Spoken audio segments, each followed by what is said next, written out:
Hello everyone, welcome back in the class 12 physics class। हम लोग electromagnetic wave discuss कर रहे थे और ये उसका सेकंड लेक्चर है। कल की क्लास में मैंने आपको ये बताया था कि जो इलेक्ट्रोमैग्नेटिक वेव होता है वो इलेक्ट्रिक फील्ड और मैग्नेटिक फील्ड का कॉम्बिनेशन होता है। और इसको और क्लियरली अगर हम कहें तो हमने आपको ये बताया था कि जो इलेक्ट्रिक फील्ड और मैग्नेटिक फील्ड होता है वो वैरी करते हुए ट्रैवल करते हैं, दैट मीन्स ऑसिलेट करते हुए ट्रैवल करते हैं, दोनों एक दूसरे के परपेंडिकुलर होते हैं और इवन वो दोनों खुद डायरेक्शन ऑफ प्रोपगेशन के भी क्या होते हैं, परपेंडिकुलर होते हैं। ठीक है, तो मैंने कल की क्लास में ये बताया था कि अगली क्लास में हम ये सीखेंगे कि इलेक्ट्रिक फील्ड और मैग्नेटिक फील्ड एक दूसरे के परपेंडिकुलर के होते हैं, that means varying electric field और वेरिंग मैग्नेटिक फील्ड एक दूसरे के परपेंडिकुलर होते हैं। ठीक है, वो क्यों होते हैं आज क्लास में हमको यही सीखना है। कल की क्लास को अगर हम समराइज करें तो हमने आपको ये बताया था वेव क्या है, एक डिस्टरबेंस होता है। ठीक है, जो क्या करता है एक पॉइंट दूसरे पॉइंट पे ट्रेवल करता है, दैट इज एनर्जी को ट्रैवल कराता है। ठीक है, वेव को एक प्रोसेस ही बोल सकते हैं हम लोग। ठीक है, that is concept of wave, हमने आपको डिस्कस किया था। सेकंड वन बताया था कि इलेक्ट्रोमैग्नेटिक वेव क्या होता है। ठीक है, और थर्ड मैं आपको ये बता रहा था वेव में मैंने बहुत सारी चीजें बताई थी। ठीक है, कि ये थ्री टाइप्स के होते हैं, mechanical wave, electromagnetic wave, matter wave. ठीक है, और फर्दर ये बताया था कि आपको जो इलेक्ट्रोमैग्नेटिक जो हमारा मैकेनिकल वेव दो तरह का होता है, एक लॉन्गिट्यूडनल नेचर का होता है और दूसरा हमारा ट्रांसवर्स नेचर का होता है। सिमिलरली जो इलेक्ट्रोमैग्नेटिक वेव होता है ये सिर्फ और सिर्फ किस नेचर का होता है, ट्रांसवर्स नेचर का होता है। ठीक है, और फर्दर मैंने आपको ये बताया था कि जो इलेक्ट्रोमैग्नेटिक वेव होता है, वेव इट इज ए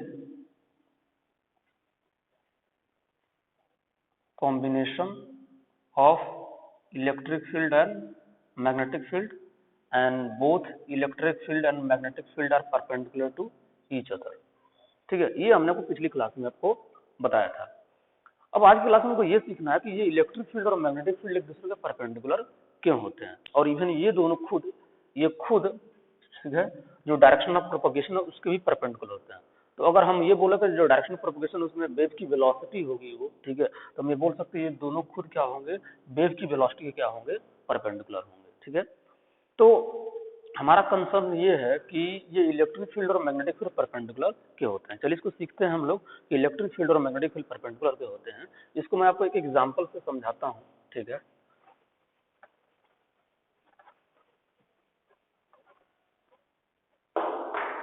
सबसे पहले तो मैं आपको ये बताता हूँ कि परपेंडिकुलर तो होते हैं, हम ये बोल सकते हैं कि varying magnetic field produces varying electric field. ठीक है, सबसे पहले हम इस बात को जस्टिफाई करेंगे कि varying magnetic field produces varying electric field. बात समझ में आया? इसको हमको जस्टिफाई करना है, इसको हमको प्रूफ करना है। ठीक है, मीन्स वेरीफाई करना बोल सकते हो, प्रूफ में थोड़ा सा हायर मैथमेटिक्स यूज होगी, बट आप बोल सकते हो वेरीफाई कर सकते हैं। इसको मैं एक एग्जांपल से आपको वेरीफाई करता हूँ और साथ में यहाँ पे ये भी प्रूफ हो जाएगा कि हम ये भी बोल सकते हैं कि these fields are this varying electric field perpendicular to varying magnetic field।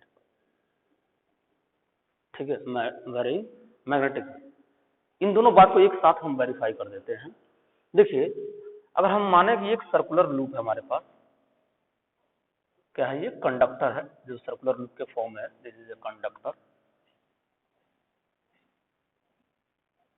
Circular conductor आप बोल सकते हो और लूप बोल सकते हो।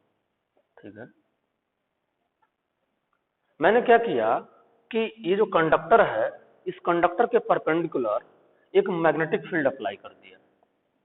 क्या कर दिया मैंने, एक मैग्नेटिक फील्ड अप्लाई कर दिया इस प्लेन के परपेंडिकुलर, वो आउटवर्ड भी हो सकता है, इनवर्ड हो सकता है।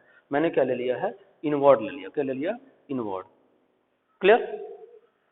अब आप इलेक्ट्रोमैग्नेटिक इंडक्शन के कॉन्सेप्ट से जानते हो कि जब भी किसी कंडक्टर के क्रॉस क्या करेंगे हम लोग, वेरिंग मैग्नेटिक फील्ड अप्लाई करेंगे, तो क्या होगा, मीन्स कि वेरिंग मैग्नेटिक फील्ड करने का मतलब यह है कि मैग्नेटिक फील्ड क्या हो रहा है, वेरी हो रहा है।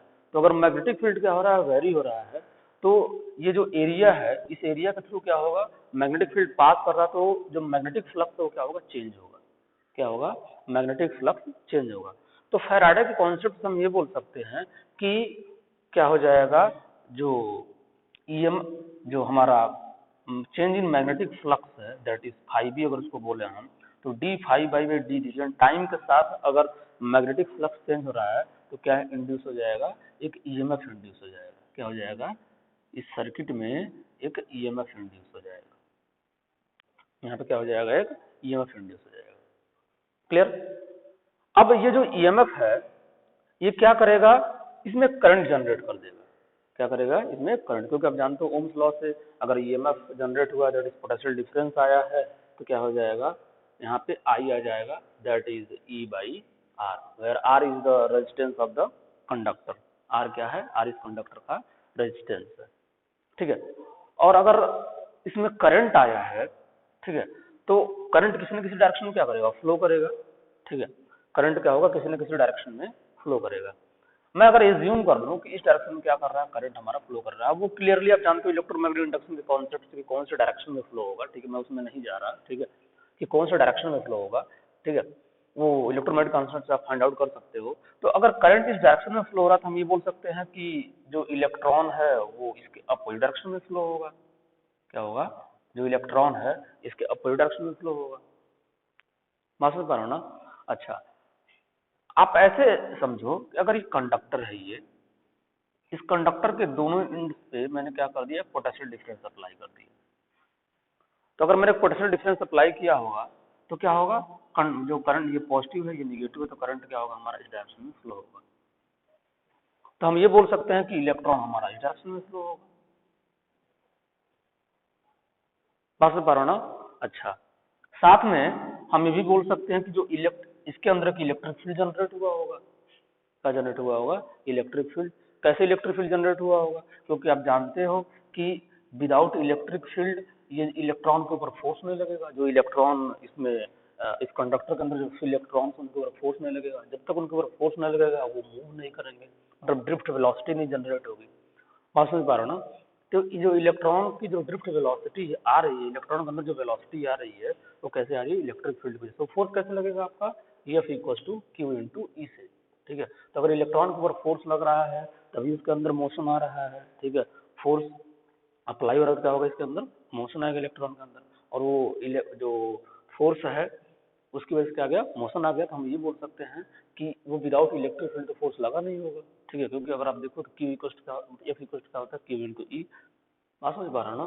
सो क्या बोल सकते हैं हम लोग, यहाँ पे जो इलेक्ट्रिक फील्ड जनरेट हुआ होगा, क्या होगा, इलेक्ट्रिक फील्ड जनरेट हुआ होगा। ठीक है, सो अगर हम उसी कॉन्सेप्ट को यहाँ पे अप्लाई करें, हम उसी कॉन्सेप्ट क्या करें यहाँ पे अप्लाई करें, तो हम ये बोल सकते हैं कि जो इलेक्ट्रिक फील्ड है वो करंट के डायरेक्शन में जनरेट, यहाँ पे देखिए किसके डायरेक्शन में जनरेट हो रहा है, करंट के डायरेक्शन में इलेक्ट्रिक फील्ड जनरेट हो रहा है। सो हम ये बोल सकते हैं कि यहाँ पे जो इलेक्ट्रिक फील्ड जनरेट हुआ होगा करंट के डायरेक्शन में। तो अगर यहाँ पे चूंकि ये हमारा जो लूप है वो कैसा है, सर्कुलर है। ठीक है, लूप का मतलब हमेशा सर्कुलर नहीं होता है। ठीक है, दैट्स मैंने बोला कि लूप ये क्या है, सर्कुलर है। ठीक है, लूप किसी भी शेप एंड साइज का हो सकता है। ठीक है, तो यहाँ पे अगर देखिए कंडक्टर जो है, तो यहाँ पे जो इलेक्ट्रिक फील्ड होगा इस पर्टिकुलर पोजीशन में इलेक्ट्रिक फील्ड का डायरेक्शन ये हो जाएगा। क्या हो जाएगा, इलेक्ट्रिक फील्ड का डायरेक्शन हो जाएगा।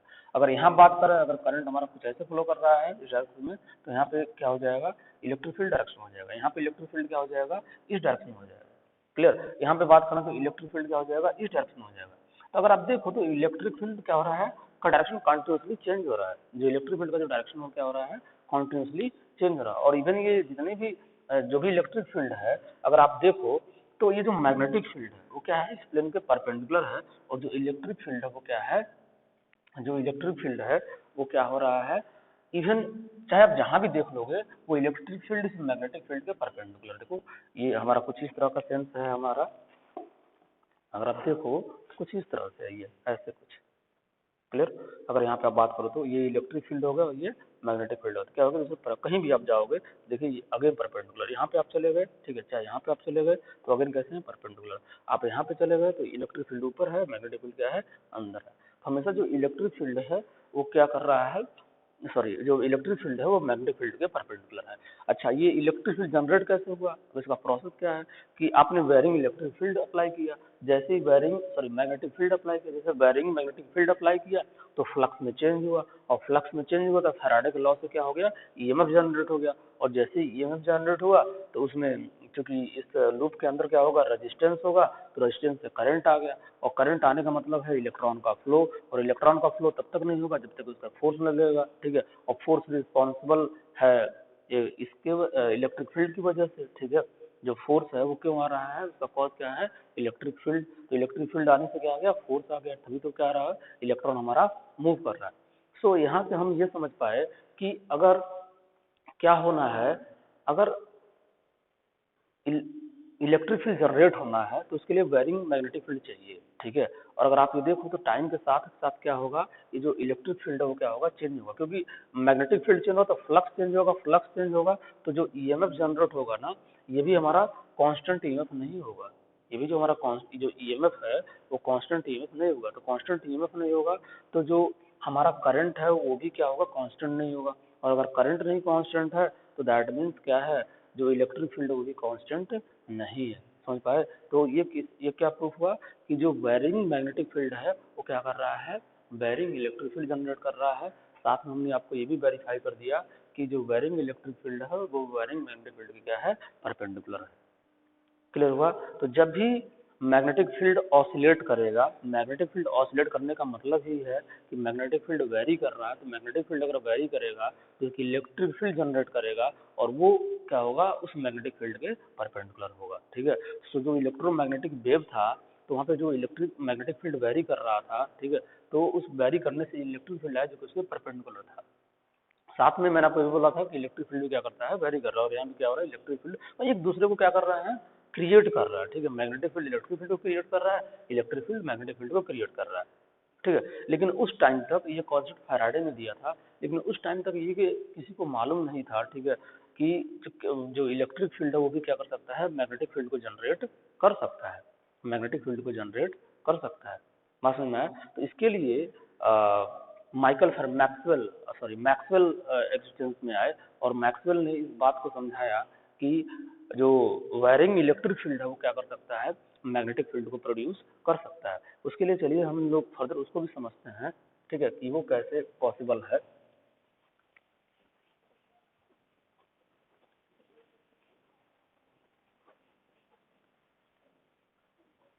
तो जो नेक्स्ट कॉन्सेप्ट है हम ये बोल सकते हैं wiring electric field generate varying magnetic field, and again this electric field and magnetic field are perpendicular to each other ठीक है। तो जो वायरिंग इलेक्ट्रिक फील्ड और मैग्नेटिक फील्ड क्या होंगे एक दूसरे के परपेंडिकुलर है। इसके लिए देखिए एक कॉन्सेप्ट है डिस्प्लेसमेंट करंट का ठीक है, उसको हमको समझना पड़ेगा, वो सिलेबस में नहीं है लेकिन जो है मैं उसको शॉर्ट में आपको समझाऊंगा, मैं बहुत डिटेल में नहीं जाऊंगा लेकिन मैं आपको समझाने की कोशिश करूंगा। तो मान लीजिए कि मैंने क्या कर लिया एक कैपेसिटर लिया, क्या लिया कैपेसिटर, ये कैपेसिटर का क्या है प्लेट है कैपेसिटर का, और इसके क्रॉस क्या कर दिया मैंने पोटेंशियल डिफरेंस अप्लाई किया हुआ है, क्या अप्लाई किया हुआ है पोटेंशियल डिफरेंस। ये हमारा क्या है वी वोल्ट की बैटरी मैंने क्या कर दी इसके क्रॉस लगा दी ठीक है, वी वोल्ट की बैटरी मैंने इसके क्रॉस लगा दी ठीक है। अब मैं जैसे ही क्या कर रहा हूँ यहाँ पे करंट जैसे ही स्विच ऑन करूंगा, अगर यहाँ पे मैं एक स्विच भी लगा दूँ, जैसे ही मैं एक स्विच ऑन करूंगा तो क्या करेगा ये जो पॉजिटिव टर्मिनल है बैटरी का इस कैपेसिटर को चार्ज करने लग जाएगा, क्या करने लग जाएगा इस कैपेसिटर को चार्ज करने लग जाएगा। सिमिलरली ये इसके अपोजिट प्लेट पे क्या कैसा चार्ज आ जाएगा निगेटिव चार्ज आ जाएगा। बात समझ पा रहा है ना?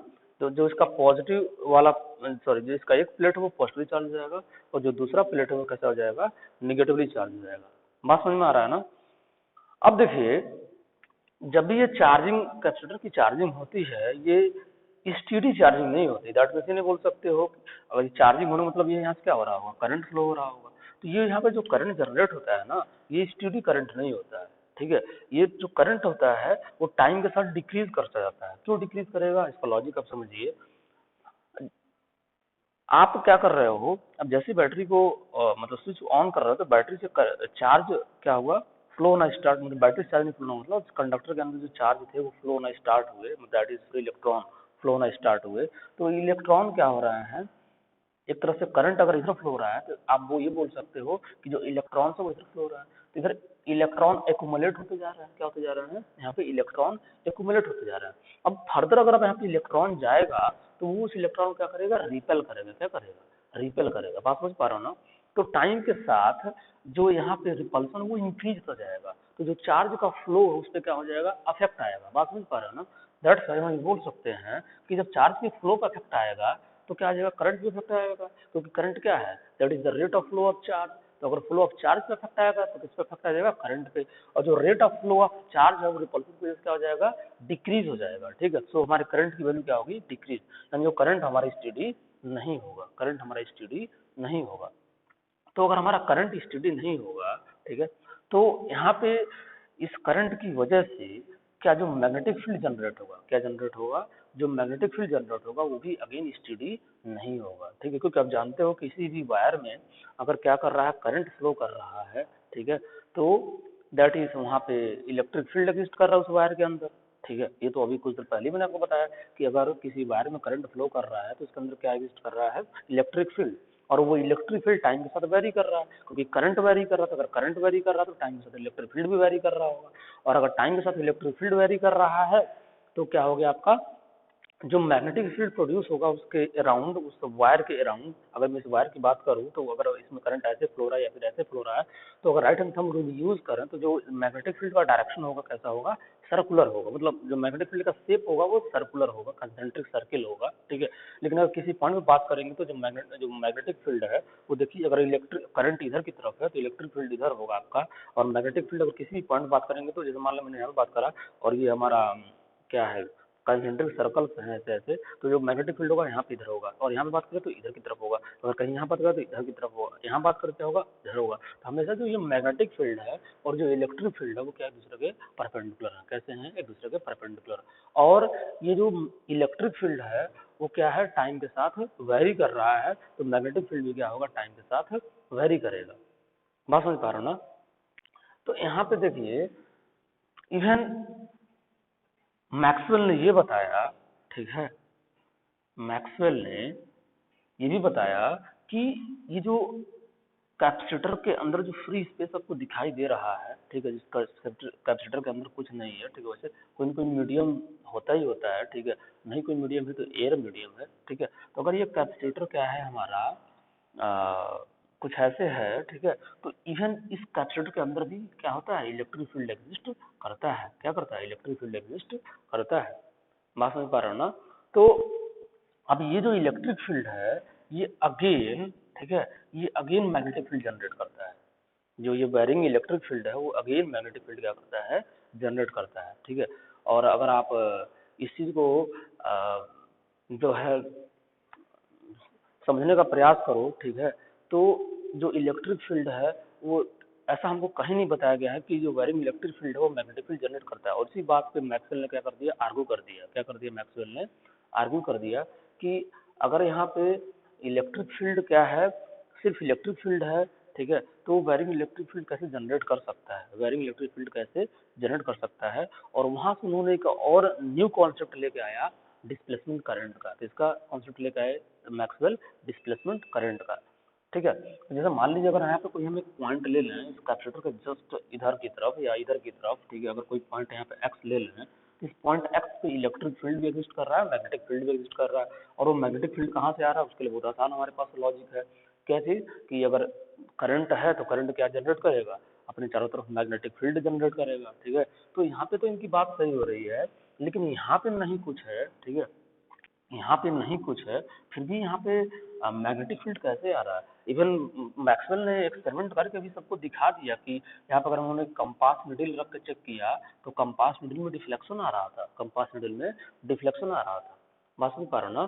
तो कंपास निडल में डिफ्लेक्शन आने का मतलब है कि यहाँ पे मैग्नेटिक फील्ड एग्जिस्ट कर रहा है, ठीक है। तो यहाँ से डायरेक्ट हम क्या कर सकते हैं, बोल सकते हैं कि वेरिंग जो इलेक्ट्रिक फील्ड है वो मैग्नेटिक फील्ड को जनरेट कर सकता है। लेकिन फिर ये बात कैसे प्रूफ होगी कि जो इलेक्ट्रिक फील्ड और मैग्नेटिक फील्ड क्या है एक दूसरे के परपेंडिकुलर है, जो इलेक्ट्रिक फील्ड है मैग्नेटिक फील्ड दूसरे के परपेंडिकुलर है। तो लोगों को समझाने के लिए मैक्सवेल ने ये बोला कि यहाँ पे एक अलग तरह का करंट एग्जिस्ट करता है, इस कैपेसिटर के प्लेट्स के अंदर क्या करता है, एक अलग तरह का करंट एग्जिस्ट करता है, जिसको क्या बोलते हैं हम लोग यहाँ पे, इस पर्टिकुलर यहाँ पे जो करंट है उसको उन्होंने एक अलग नाम दिया, दैट इज कंडक्शन करंट। क्या नाम दिया उन्होंने, कंडक्शन करंट, ठीक है। और इस कैपेसिटर प्लेट के बीच में एक करंट एग्जिस्ट कर रहा था, जिसको क्या बोला उन्होंने, डिस्प्लेसमेंट करंट बोला। क्या बोला,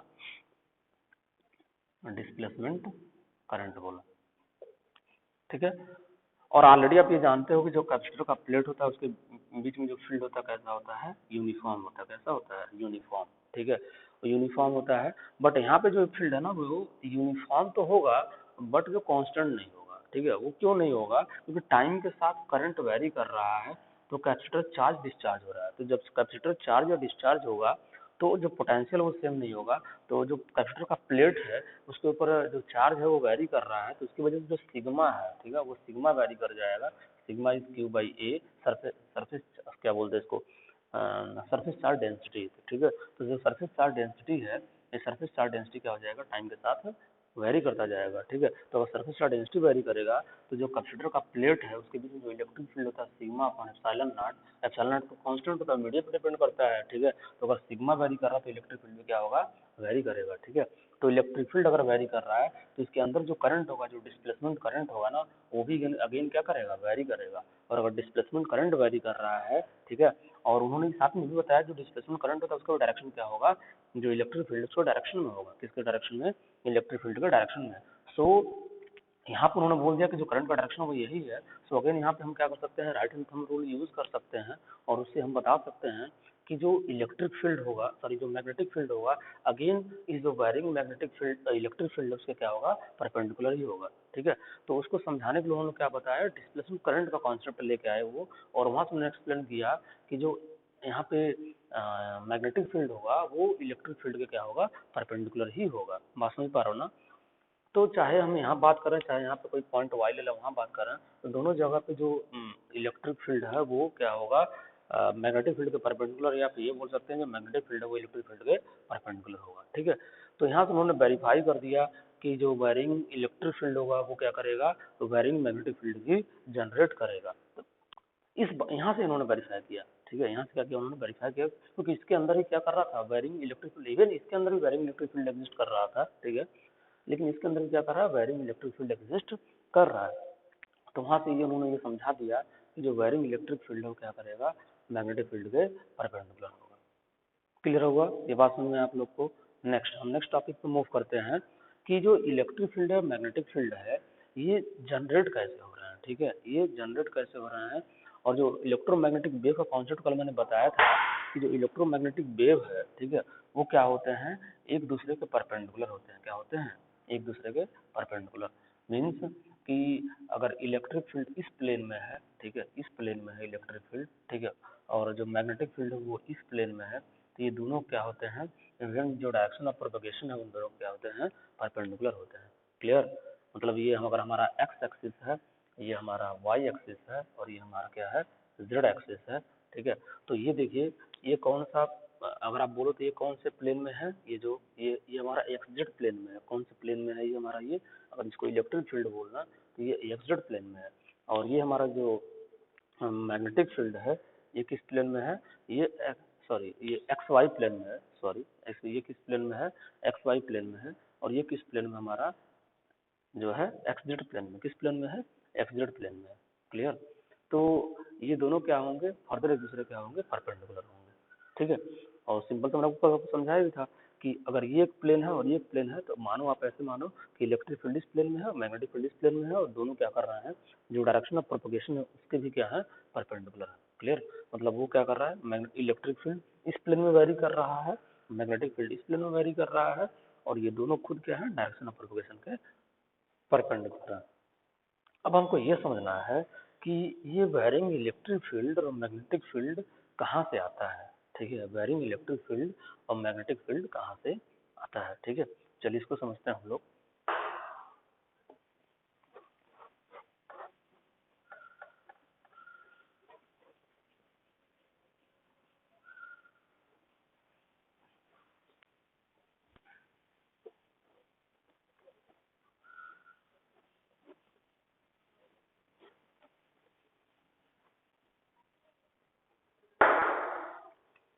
देखिए, अगर हम बात करें चार्ज एट रेस्ट की,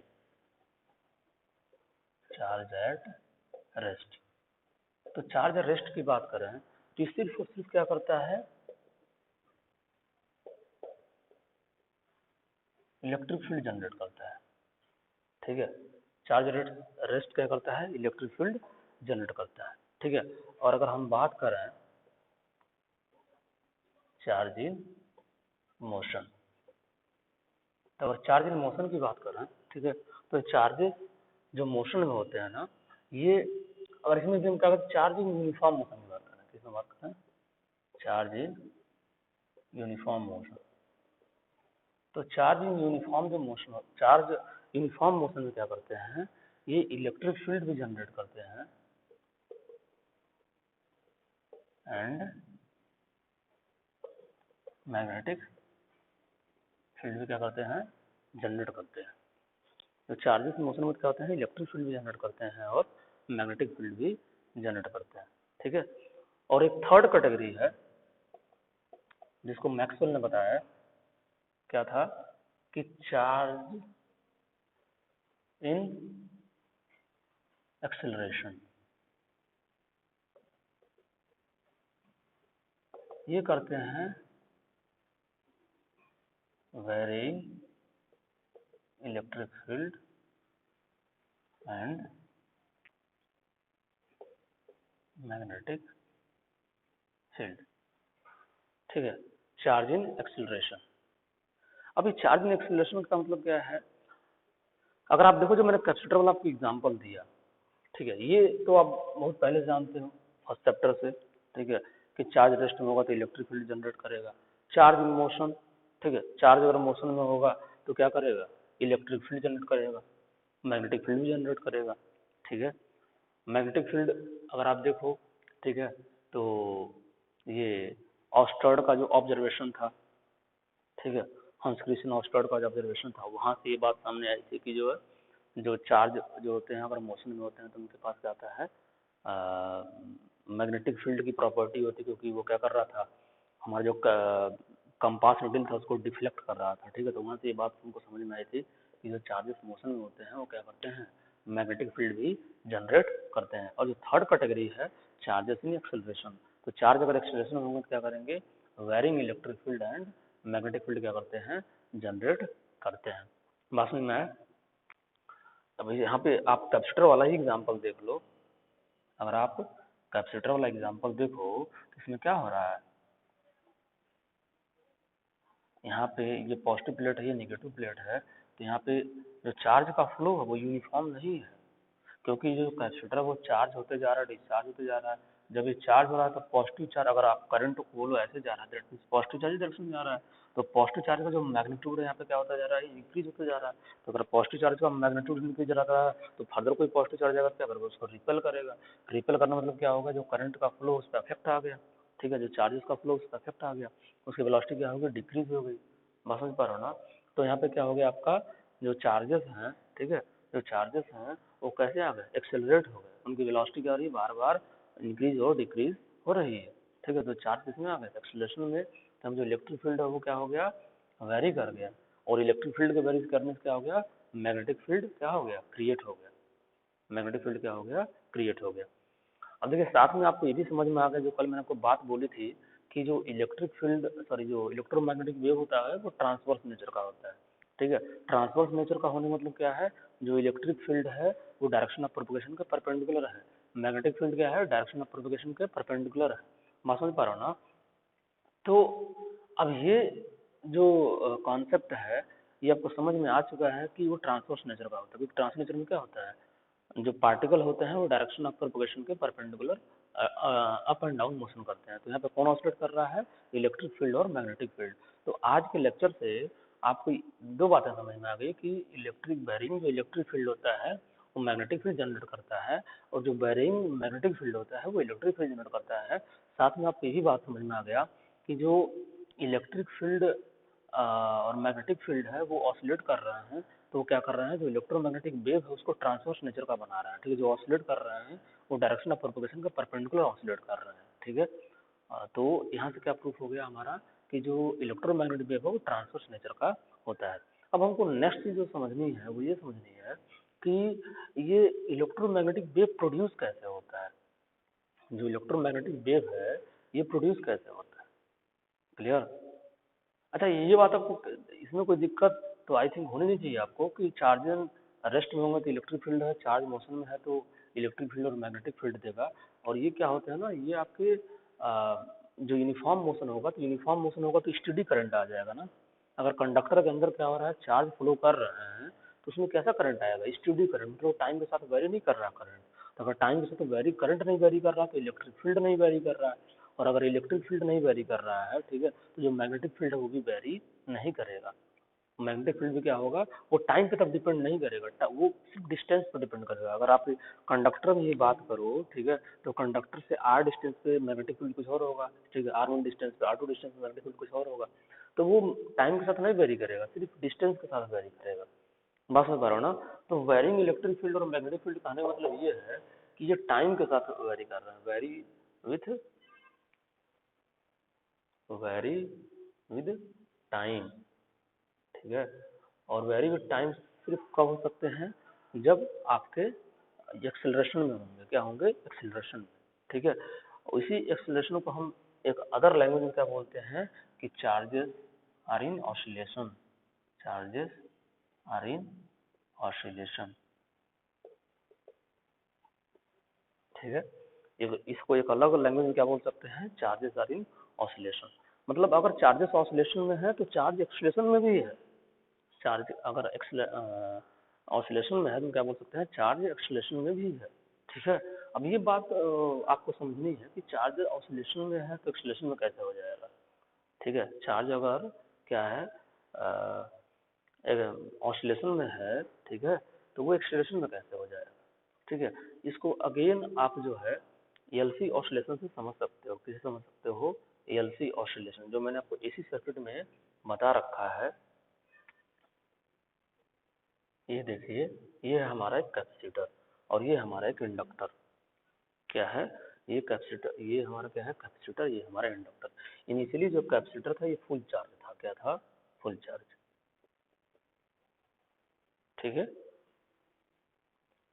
मास्टर बनाना। अच्छा, इससे पहले एक सिंपल सा रियल लाइफ एग्जांपल लेते हैं। अगर कोई भी बॉडी ऑसिलेशन में है तो वो उसके पास एक्सीलरेशन भी होगा। ठीक है, उसके पास एक्सीलरेशन भी होगा। तो ये थोड़ा सा चार्ज का टर्म हो गया, मैं आपको सिंपल रियल लाइफ में समझाता हूँ। ठीक है, आप पेंडुलम का एग्जांपल ले लीजिए। पेंडुलम का ये मतलब ये हमारा क्या है, स्ट्रिंग है, और ये हमारा क्या है, बॉब है। ठीक है, अब जैसे क्या करते हो, इसको हमने यहाँ से एक वेलोसिटी दे करके, ठीक है, इसको रिलीज कर दिया यहाँ से। तो मैंने क्या कर दिया, पुश दिया उसको, इसको रिलीज कर दिया। तो क्या होगा, ये किसी इस हाइट पे आ करके, ठीक है, इस हाइट पे अगर फर्दर ही वापस जाएगा। मीन्स यहाँ पे इसकी जो वेलोसिटी हो गई, अगर यहाँ पे एक्सट्रीम पोजिशन की बात कर रहे हैं तो इस बॉब की जो वेलोसिटी हो गई क्या हो गई, वो जीरो हो गई। इस बॉब की वेलोसिटी क्या हो गई, जीरो।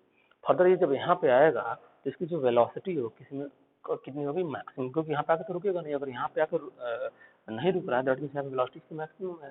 ठीक है, फर्दर ये क्या होगा, कहीं यहाँ पे आके फिर फर्दर ये रुक जाएगा। बस पर ना, तो ये क्या करेगा, ये जो बॉब है वो टू एंड फ्रो मोशन कर रहा है। क्या कर रहा है, टू एंड फ्रो मोशन। तो अगर आप देखो तो यहाँ पे जो बॉब की वेलोसिटी हो क्या है, मैक्सिमम है। क्या है, मैक्सिमम। जैसे जैसे ये अपवर्ड जा रहा है इसकी जो वेलोसिटी क्या हो गई, जीरो। वो एक्सेलरेशन ड्यू टू ग्रेविटी हो रहा है, वो आप समझ पा रहे हो। ठीक है, एक्सेलरेशन ड्यू टू ग्रेविटी क्या हो रही है, मतलब अर्थ अपना एक एक्सेलरेशन सॉरी एक फोर्स लगा रहा है, उसकी वजह से वेलोसिटी क्या हो रही है, डिक्रीज हो रही है एक हाइट पे जा करके जीरो हो जा रही है, फिर वहां से ये फिर अपोजिट डायरेक्शन में फोर्स लग रहा है, ठीक है, तो फिर ये नीचे आ रहा है, वेलोसिटी इससे मैक्सिमम हो गई। क्यों ऐसा हो रहा है, बहुत सारा कॉन्सेप्ट देखो, ये हाइट पे चला गया ना, ये यहाँ से अगर इसको हम क्या माना है, ग्राउंड माना है, ठीक है, एक रेफरेंस पॉइंट माना है, तो इस रेफरेंस पॉइंट से एच हाइट पे जा रहा है, तो हाइट कवर कर रहा है। तो अगर आप किसी स्टोन को थ्रो करोगे तो क्या होगा, स्टोन को प्रोडक्शन थ्रो करोगे तो वेलोसिटी क्या हो जाएगी, डिक्रीज, क्योंकि अर्थ उसको अपनी तरफ अट्रैक्ट कर रहा है, उस पर निगेटिव डायरेक्शन में एक फोर्स लग रहा है, एक नेगेटिव डायरेक्शन में एक्सेलरेशन लग रहा है, ठीक है, और इस डायरेक्शन को पॉजिटिव मानना है तो नेगेटिव डायरेक्शन का लग रहा है, एक्सेलरेशन लग रहा है, क्लियर। तो उसकी वजह से क्या हो गया, ये जो बॉब है ये क्या हो गया, इसकी वेलोसिटी डिक्रीज होती जा रही है और एक्सट्रीम पोजीशन पे जाकर के वो जीरो हो गया, फिर यहाँ पे आकर क्या हो गया, मैक्सिमम हो गया, फिर आपका हो गया जीरो। तो ये जो पेंडुलम है इसको बोलते हैं पेंडुलम ऑसिलेशन में क्या कर रहा है, पेंडुलम हमारा ऑसिलेशन कर रहा है, वाइब्रेशन, वाइब्रेशन नहीं बोलते हैं, वाइब्रेशन बहुत स्मॉल अगर डिस्प्लेसमेंट होता है उसको वाइब्रेशन बोलते हैं, ठीक है, ऑसिलेशन एक अलग चीज हो गया। तो यहाँ पे क्या हो रहा है, पेंडुलम ऑसिलेट कर रहा है, तो इसको देखिए जो एक्सेलरेशन है, जो बॉब की वेलोसिटी है, वेलोसिटी में चेंज आ रहा है, क्या हो गया, एक्सेलरेशन हो रहा है, क्या हो रहा है, एक्सेलरेशन, बात समझ पा रहा हो ना। तो अगर एक्सेलरेशन हो रहा है तो किसकी वजह से हो रहा है, ऑसिलेशन की वजह से हो रहा है, तो ये बात जस्टिफाई हो रहा है कि अगर कोई बॉडी क्या है ऑसिलेशन में है तो एक्सेलरेशन में भी उसके पास एक्सेलरेशन होगा। सो सेम लॉजिक से हम ये बोल सकते हैं कि चार्ज अगर एक्सेलरेशन में है, चार्ज अगर ऑसिलेशन में है तो वो एक्सेलरेशन में होगा, या फिर बोल सकते हैं चार्ज के पास अगर एक्सेलरेशन है तो हम क्या बोल सकते हैं, वो ऑसिलेशन में है। बात समझ पा रहे हो ना। तो इस बात को हम लोग इस एलसी ऑसिलेशन से भी समझेंगे, ठीक है, जो हमने डिस्कस कर रखा है कहाँ पे, जिसको हमने डिस्कस कर रखा है इसी सर्किट में, ठीक है, चार्जेस का एलसी ऑसिलेशन, ठीक है, एलसी ऑसिलेशन। तो उस वहां से हम आपको समझाएंगे, ठीक है, कि जो चार्ज है, ठीक है, वो जब ऑसिलेशन होता है तो उसके पास एक्सेलरेशन होता है, और यहीं से फिर कॉन्सेप्ट आता है इलेक्ट्रोमैग्नेटिक वेव के प्रोडक्शन का, किसका, इलेक्ट्रोमैग्नेटिक वेव का प्रोडक्शन का, ठीक है, क्योंकि जैसे मान लो मैंने कल बताया कि साउंड वेव मैंने क्रिएट किया, तो एनर्जी क्या हो रही है, ये एक प्लेस से दूसरे प्लेस पे जा रही है, ठीक है, तो वहां पे कौन सी एनर्जी, इलेक्ट्रोमैग्नेटिक वेव में एनर्जी कैसे ट्रांसफर हो रही है, इतनी तो समझ में आ गया कि इलेक्ट्रिक फील्ड और मैग्नेटिक फील्ड उस एनर्जी को लेके जा रहा है, ठीक है, लेकिन वो जनरेट कहाँ से हो रहा है, ठीक है, वो कैसे जनरेट हो रहा है, ठीक है, इन सब का हम डिस्कशन करेंगे, ठीक है। फिर आज के लिए इतना रहने देते हैं, नेक्स्ट सेशन फिर हम लोग इस कॉन्सेप्ट को डिस्कस करते हैं। Okay, thank you.